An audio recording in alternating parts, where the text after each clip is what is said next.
प्रधानमंत्री नरेंद्र मोदी ने corona vaccine पर बड़ा ऐलान किया है। पीएम मोदी ने कहा कि 21 जून से देश में सबको कोरोना वैक्सीन मुफ्त में मिलेगी। प्रधानमंत्री मोदी ने कहा कि पहले वैक्सीन लगाने की जिम्मेदारी का कुछ हिस्सा राज्य सरकारों के पास था, लेकिन अब वैक्सीन लगाने की पूरी जिम्मेदारी केंद्र सरकार की ही होगी। साथ ही मोदी ने कहा कि देश के 80 करोड़ गरीब लोगों को नवंबर तक यानी दिवाली तक मुफ्त राशन दिया जाएगा। जो दायरा था मुफ्त राशन का उसे बढ़ा दिया गया है। दो प्रमुख ऐलान प्रधानमंत्री ने आज किए। आज ये निर्णय लिया गया है कि राज्यों के पास वैक्सीनेशन से जुड़ा जो 25% काम था, उसकी जिम्मेदारी भी भारत सरकार उठाएगी। ये व्यवस्था आने वाले 2 सप्ताह में लागू की जाएगी। इन 2 सप्ताह में केंद्र और राज्य सरकारें मिलकर नई गाइडलाइंस के अनुसार आवश्यक तैयारी कर लेंगी। संयोग है कि 2 सप्ताह बाद 21 जून को ही अंतर्राष्ट्रीय योग दिवस भी है। 21 जून सोमवार से देश के हर राज्य में 18 वर्ष से ऊपर की उम्र के सभी नागरिकों के लिए भारत सरकार राज्यों को मुफ्त वैक्सीन मुहैया कराएगी। पिछले वर्ष जब कोरोना के कारण लॉकडाउन लगाना पड़ा था, तो प्रधानमंत्री गरीब कल्याण अन्न योजना के तहत 8 महीने तक 80 करोड़ से अधिक देशवासियों को मुफ्त राशन की व्यवस्था हमारे देश ने की थी। इस वर्ष भी दूसरी वेव के कारण मई और जून के लिए भी इस योजना का विस्तार किया गया था। आज सरकार ने फैसला लिया है कि प्रधानमंत्री गरीब कल्याण अन्न योजना को अब दीपावली तक आगे बढ़ाया जाएगा। महामारी के इस समय में सरकार गरीब की हर जरूरत के साथ उसका साथी बनकर खड़ी है। यानी नवंबर तक 80 करोड़ से अधिक देशवासियों को हर महीने तय मात्रा में मुफ्त अनाज उपलब्ध होगा।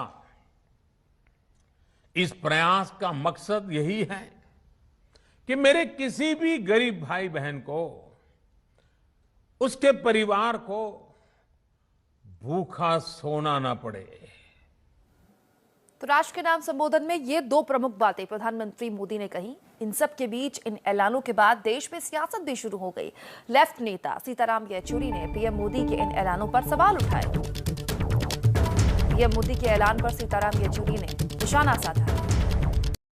पहले यही था ना, पहले यही था सिस्टम जो चल रहा था। आज की बात नहीं, जब से देश आज़ाद हुआ तब से लेकर वैक्सीनेशन ड्राइव, वैक्सीनेशन का पूरा जिम्मेदारी केंद्र सरकार का रहा है।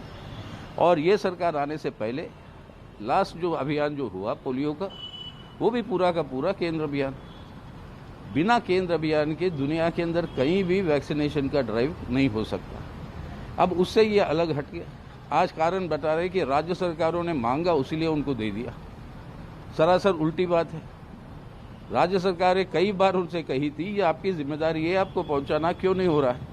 अब सुप्रीम कोर्ट में ये केस दर्ज है। अब उसका नतीजा आने वाला है और सबको पता है कोर्ट जिस तरीके से बयान दे रही है कि ये केंद्र सरकार की प्राथमिक जिम्मेदारी है। अब कोर्ट से ये आदेश आने से पहले वो जो है अपना घोषणा कर दी। अच्छी बात है, देर आई लेकिन दुरुस्त आई बात। ये जिम्मेदारी ये होनी चाहिए कई महीने पहले इसका घोषणा होके इस काम को आगे बढ़ाना चाहिए। जितना भी हम वाह कर ले अपने आप को, वास्तविकता ये है कि 3% हमारी देश की आबादी के 3% को 2 टीके लगे। तो ये बड़ी जानकारी, बड़ी बात सीताराम येचुरी कहते हुए कि 70 सालों में इस देश में जितनी भी वैक्सीन लगी है वो केंद्र द्वारा ही लगी और पल्स पोलियो जैसे बड़े अभियान को हमने अमलीजामा पहनाया। पल्स पोलियो अभियान के जरिए हमने देश में पोलियो का खात्मा किया जब केंद्र ने इसकी जिम्मेदारी उठाई। राज्यों को वैक्सीनेशन पर फेल जो बताया गया प्रधानमंत्री द्वारा, दरअसल ये गलत है। किसी भी राज्य सरकार ने कभी नहीं कहा कि आप हमें ग्लोबल टेंडर निकालने की इजाजत दीजिए। प्रधानमंत्री मोदी ने जब ऐलान किया कि तमाम जो राज्य हैं जिनको कोटा दिया गया था अंतर्राष्ट्रीय टेंडर निकालने का, बाहर से वैक्सीन मंगाने का, वो जिम्मेदारी केंद्र सरकार खुद उठाती है और तमाम वैक्सीन लोगों को मुफ्त में मिलेंगी। इस पर सीताराम येचुरी ने कहा है कि इसमें नया क्या है। पिछले आजाद भारत के इतिहास में पिछले दशकों से आप देख लीजिए, जितनी भी वैक्सीन लगती रही हैं वो मुफ्त ही लगती रही हैं और वो केंद्र द्वारा ही लगती रही हैं। इसके अलावा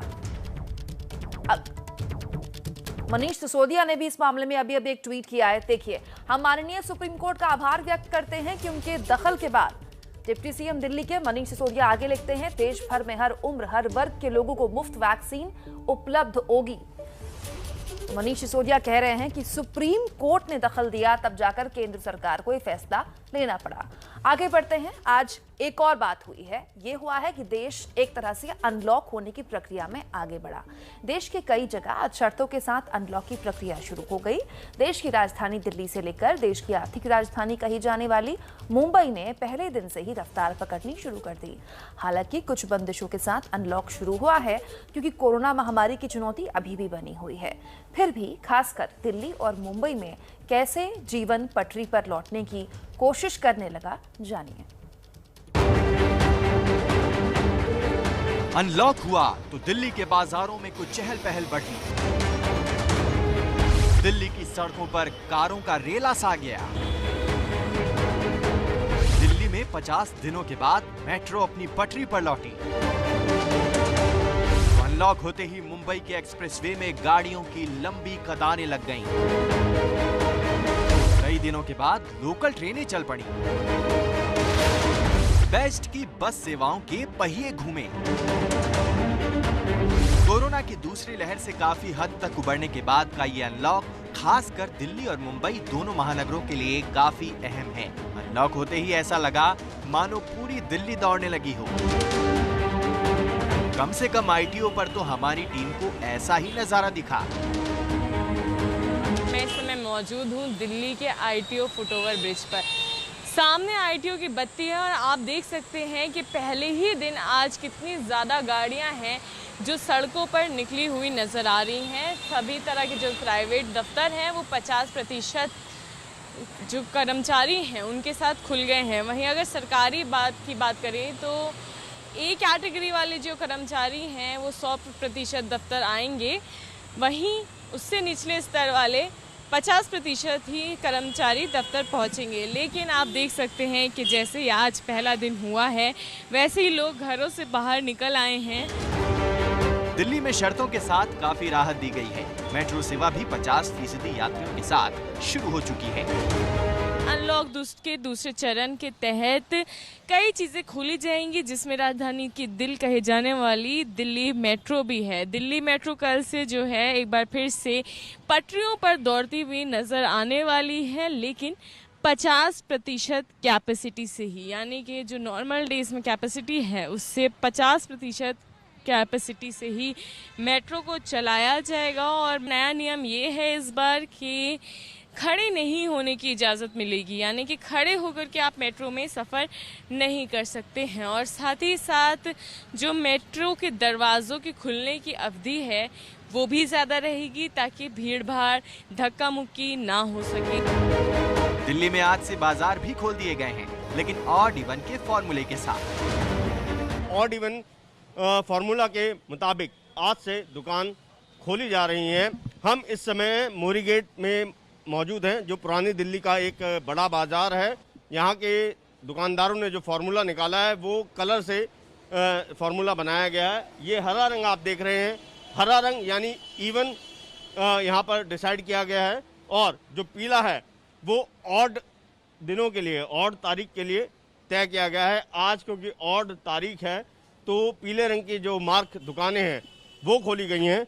हमारे साथ यहाँ मार्केट के एसोसिएशन के अध्यक्ष मौजूद हैं, उनसे भी पूछते हैं। सर ये बताइए कि आज पहले मतलब 50 दिनों बाद आज मार्केट खुली है, किस तरीके की तैयारियां आप लोगों ने की है? कोविड केयर टीम हमने एक बना दी अपनी एसोसिएशन की, जिसके अंदर 9 लोग ये हैं।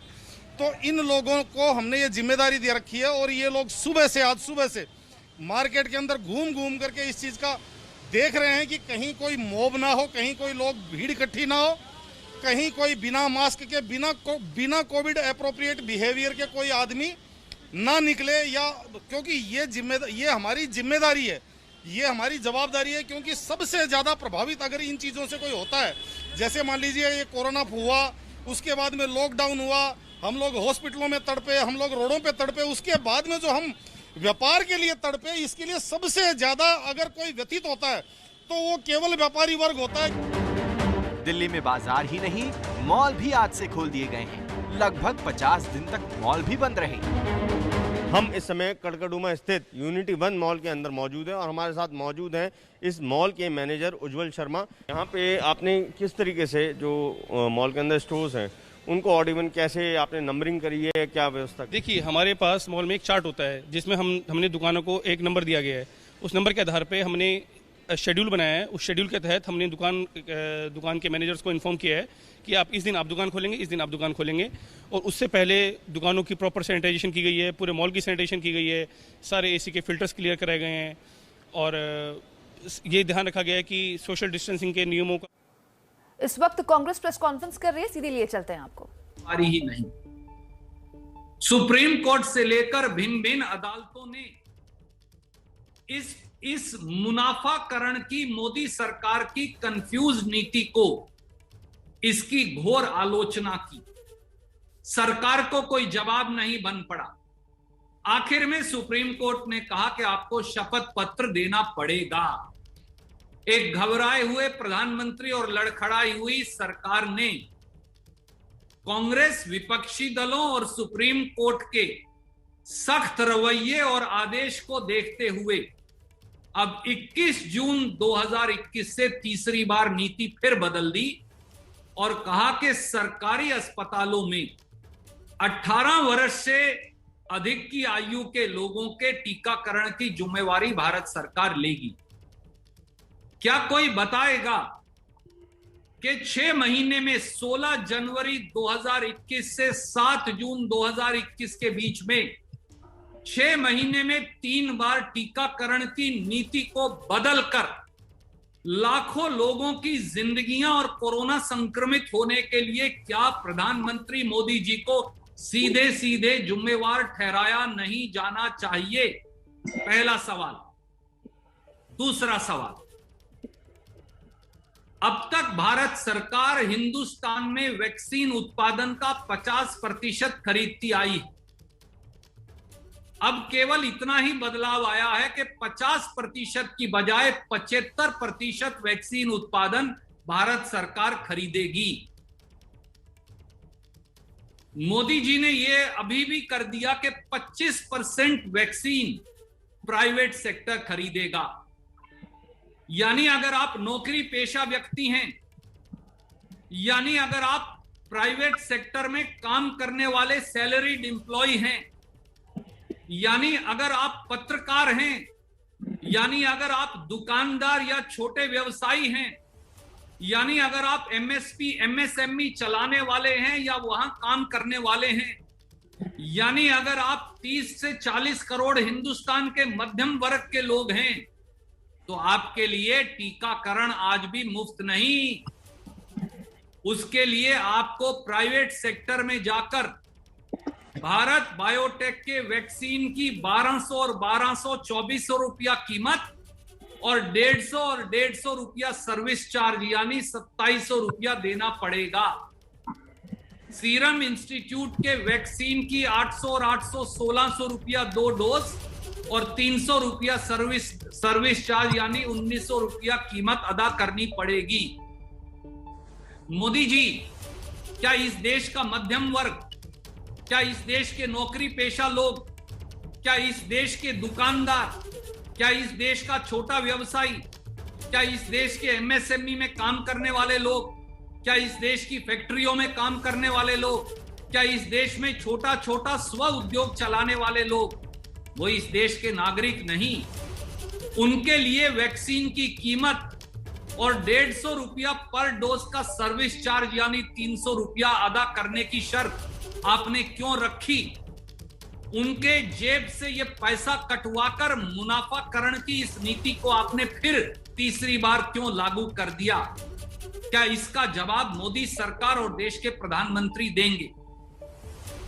तीसरी बात, मोदी सरकार और उनके भक्त और मीडिया के भी कुछ साथी आज पुकार कर कह रहे हैं कि 31 दिसंबर 2021 तक 100 करोड़ लोगों को वैक्सीन लगा दिया जाएगा, यानी 200 करोड़ वैक्सीन डोज लगा दी जाएंगी। तो रणदीप सुरजेवाला कांग्रेस के वरिष्ठ नेता ये कह रहे हैं कि सुप्रीम कोर्ट ने शपथ पत्र ना मांगा होता, कांग्रेस ने सवाल ना खड़े किए होते तो ये ऐलान प्रधानमंत्री को करना ना पड़ता। दूसरा, 6 महीने में 3 बार केंद्र सरकार ने वैक्सीन नीति बदली है, क्यों? प्रधानमंत्री मोदी ने अपने संबोधन में 2 बड़े ऐलान आज किए, जिसमें 21 जून से सबको मुफ्त वैक्सीन और दिवाली तक फ्री राशन मिलेगा। पीएम अपने संबोधन में ये कह रहे थे कि राज्य सरकारों ने वैक्सीन में अपनी भागीदारी की मांग की थी, लेकिन व्यवस्थाओं को सुचारू रूप से चला नहीं पाए। इसके बाद केंद्र सरकार ने दोबारा वैक्सीनेशन का मोर्चा संभाला। इसी पर देश में अब सियासत गर्मा गई है। सीताराम येचुरी ये कह रहे हैं कि किसी भी राज्य सरकार ने कभी नहीं कहा कि हमें वैक्सीन खुद खरीदनी है या फिर हमें अंतर्राष्ट्रीय टेंडर निकालने हैं। दूसरा, रणदीप सुरजेवाला प्रेस कॉन्फ्रेंस कर रहे हैं, वो ये कह रहे हैं कि 6 महीने में 3 बार वैक्सीन नीति प्रधानमंत्री को क्यों बदलनी पड़ी। और दूसरी बात, सुप्रीम कोर्ट ने अगर शपथ पत्र वैक्सीन नीति पर केंद्र सरकार से ना मांगा होता तो शायद ये फैसला भी ना होता।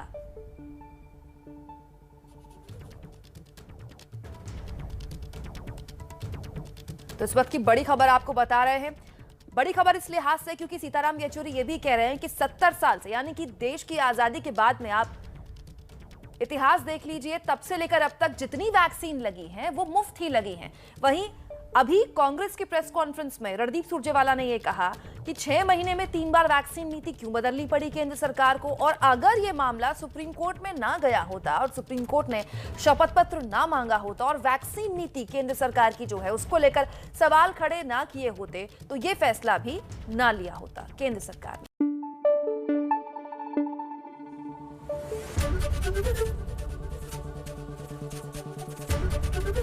एबीपी न्यूज आपको रखे आगे।